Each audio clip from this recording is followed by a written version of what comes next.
Hey, welcome to another video here. I want to talk to you today about Juneteenth. It's a little different than my usual videos, but I want to give some educational background on what this day is. I'm sure most of you have this day off. There's some that don't. There are some that are still working. But I want to explain what Juneteenth is, kind of some background on it, and hopefully educate you on what this day actually means and kind of some history behind it. So today, rather than it being called Juneteenth, the actual legislative term is actually called Juneteenth National Independence Day Act, which it is a federal recognition of Juneteenth. So then you ask yourself, what is actually Juneteenth? So Juneteenth commemorates the freeing of the last enslaved African Americans in the United States. It marks the day that on June 19th, 1865, actually, when a Union General by the name of Gordon Granger announced in Galveston, Texas, came in on a horse and announced in Galveston, Texas, that all enslaved people were free. And this was over 2 years after the Emancipation Proclamation. And we'll talk about the Emancipation Proclamation here in a minute. But I want to talk about what was a slave considered back in the 1800s. And there were really three types of slaves. Number one was a bonded slave or a bonded labor. And this was a person who had a debt that they could not pay. So this type of debt was very dangerous because it was generational, meaning that the children inherited the parents' debt. One way I want you to look at this type of slave is if you go into a restaurant and you eat a meal and the bill comes out and you can't pay for that meal. And then the waitress gets the manager gets the owner, and the owner says, well, in order for you to actually pay this bill off, since you don't have any money to pay me, I'm going to determine what ways you pay me. So then the owner of the debt, the debt determines what you have to do to pay off that debt. And if you can't pay it off, he says, okay, well, when your children comes, they're going to incur your debt too. The dangerous part about these types of bonded laborers is that the slave owner or the debt owner, right, determined what the debt was. They determined how much it was. They determined the satisfactory level of the debt. So with slaves, if a bonded laborer could not pay off their debt, the one who owned the debt or gave the debt or is due the money from that debt determined what type of labor that bonded person would have to do in order to satisfy the debt. And those were types of slaves. Slaves were existing like that back then. So you had bonded laborers. Number two, you had a dependent slave. And this category of slaves refers to individuals who were enslaved and relied on their slave masters for everything, for their place to live, for water, for food, for clothes. They literally depended on another person to take care of them. Kind of like today where a child depends on a parent or a teacher or students depend on a teacher. They were solely dependent on the slave owner and they were dependent upon them. So therefore they were slaves to them. And then thirdly, it's called a chattel slave, Chattel.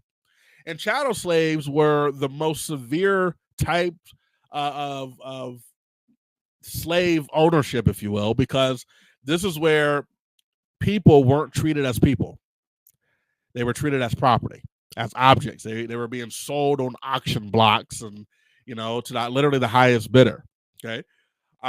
So states refused, with these types of slaves, where states refused to recognize African Americans as people. They were objects, they were property, they were things. And from that type of slavery came two types of slaves. You had sharecroppers, which was a type of chattel slave who worked the land for a share of the crop or for pay. Hence the term sharecropper. And then you had field slaves, which were just slaves that worked in the field performing literally manual labor. They weren't getting anything out of it other than working for the person that they were enslaved to. So with those types of slaves in mind, it brings us to the Emancipation Proclamation. So the Emancipation Proclamation, as most people do or may not know, was issued by President Lincoln, former President Lincoln, January 1st, 1863. And it declared that slaves living in states that weren't under Union control were free. Now, contrary to popular belief, the Emancipation Proclamation did not free all slaves because it did not apply to the slaves that were under Union control. It only applied to slaves that were not under Union control. Okay? So before the Emancipation Proclamation, you had what they called the Fugitive Slave Act of 1850. This was an extension of what they called the Compromise of 1850. And this act mandated that escaped slaves that were found in a free state had to be returned to their slave owners if the slave owner was able to prove that they owned that slave. I mean, simply, they literally could come and say, I own that slave, and they would give it back to them. Not much distinction there. But this act is what heightened the feud between the northern states and the southern states. And that's where you get the outbreak, essentially, of the Civil War. Okay? So, from there, then you have what they call the Compromise of 1850. What was that? It was an agreement between the southern slave states and northern free states. But it stipulated that escaped slaves were considered free in non-slave states unless they were caught by their owners and proven to be their property. Again, that's what the Compromise of 1850 was.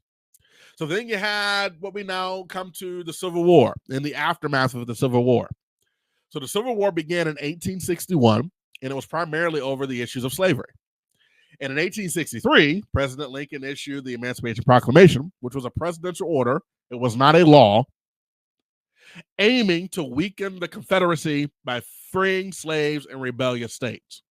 So in 1865, you had two significant events that occurred. You had the 13th Amendment. Finally, in 1865, the 13th Amendment comes and officially abolishes slavery in the United States. And then also in 1865 is where Juneteenth, the day that you're celebrating today, says that the last slaves were freed in Galveston, Texas, marking the true end of slavery in the nation known as the United States. So for those of you who will say, well, this day is just another day that, we're here and Black people get to say that they have a day. It's a little deeper than that, because it actually, knowing the history from what a slave was to the Fugitive Act, to the Compromise of 1850, to the Emancipation Proclamation, leading all the way up to the Civil War, and then ultimately to the 13th Amendment, you got to understand this day is a little more significant than just another day that Black people can put as a token. It was a very commemorable day in the United States that officially ended slavery in the last state, Texas, that refused to do that, or refused to free slaves. History is important. And thank God for leading us to a place of freedom, not only in the natural, but also in the spiritual, where if you don't know Christ, you can actually put your stamp of God in your life and say, I want to be freed from my sin. I want to be freed from my transgression by accepting Jesus as my Lord and Savior. So knowledge is power. But more importantly, knowledge can be used as a resource to help you educate somebody else. If you like this video, like, comment, and share it if you feel so inclined. Subscribe if you feel so inclined as well. And we'll see you on the next video.